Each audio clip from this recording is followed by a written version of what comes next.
রহমানির রহিম। Good morning বন্ধুরা। গাজী আব্দুর রহমান, নওগাঁ ধামুরহাট থেকে আটত্রাই নদীর পাড় থেকে কথা বলছিলাম। দেখুন আটত্রাই নদীর,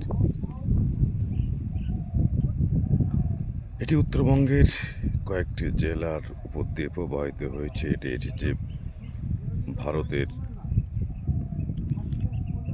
যে দক্ষিণ দিনাজপুর যে জেলা, সেই জেলা থেকে ঢুকে বাংলাদেশের নওগাঁ, জয়পুরহাট, রাজশাহীর উপর দিয়ে যে কিন্তু পদ্মায় মিলিত হয়েছে।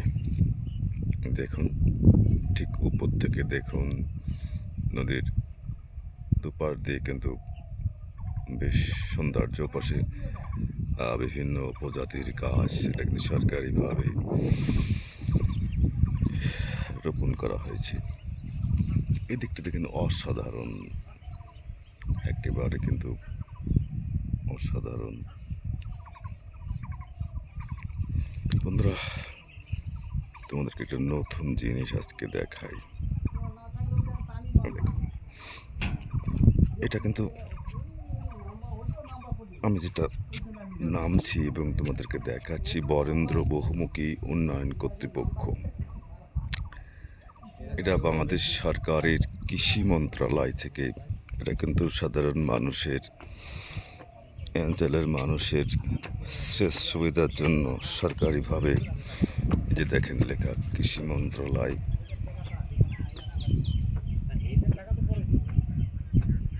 নদী হতে পাম্পের মাধ্যমে পানি উত্তোলনের জন্য স্থাপিত পল্টন প্রকল্প, বরেন্দ্র এলাকার খাল এর পানি সংরক্ষণের মাধ্যমে যে সেচ সম্প্রসারণের প্রকল্প, স্থান আত্রাই নদী, শিমুলতলী, ধামুরহাট, নওগাঁ বাস্তবায়নে বরেন্দ্র বহুমুখী উন্নয়ন কর্তৃপক্ষ।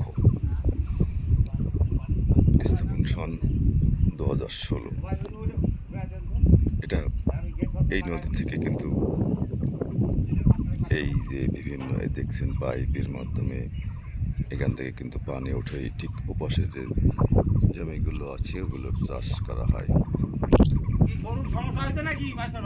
এটা আমাদের অঞ্চলে আছে কিনা আমি অনেকদিন বাড়িতে নাই, আমার অঞ্চলে নাই, আমি জানি না যে আসলে এটা বাংলাদেশের কৃষি মন্ত্রণালয় বাংলাদেশের সব জায়গায় করেছে কিনা।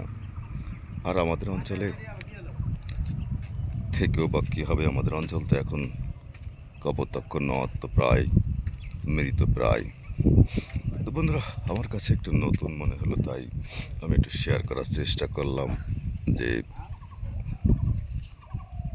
বাংলাদেশ সরকার কৃষি মন্ত্রণালয় থেকে যে এই অঞ্চলে যে বরেন্দ্র বহুমুখী উন্নয়ন কর্তৃপক্ষ সাধারণ মানুষের যে ফসল ফলানোর জন্য, কৃষক বিশেষ করে কৃষকদের ফসল ফলানোর জন্য যে সহজীকরণ ব্যবস্থা, তাতে সহজে পানির পাওয়া যায়।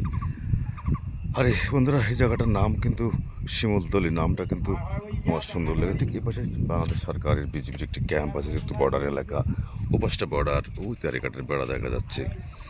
তো বন্ধুরা, আজকে এ পর্যন্ত। সবাই ভালো থেকো, সুন্দর থেকো, গুড বাই।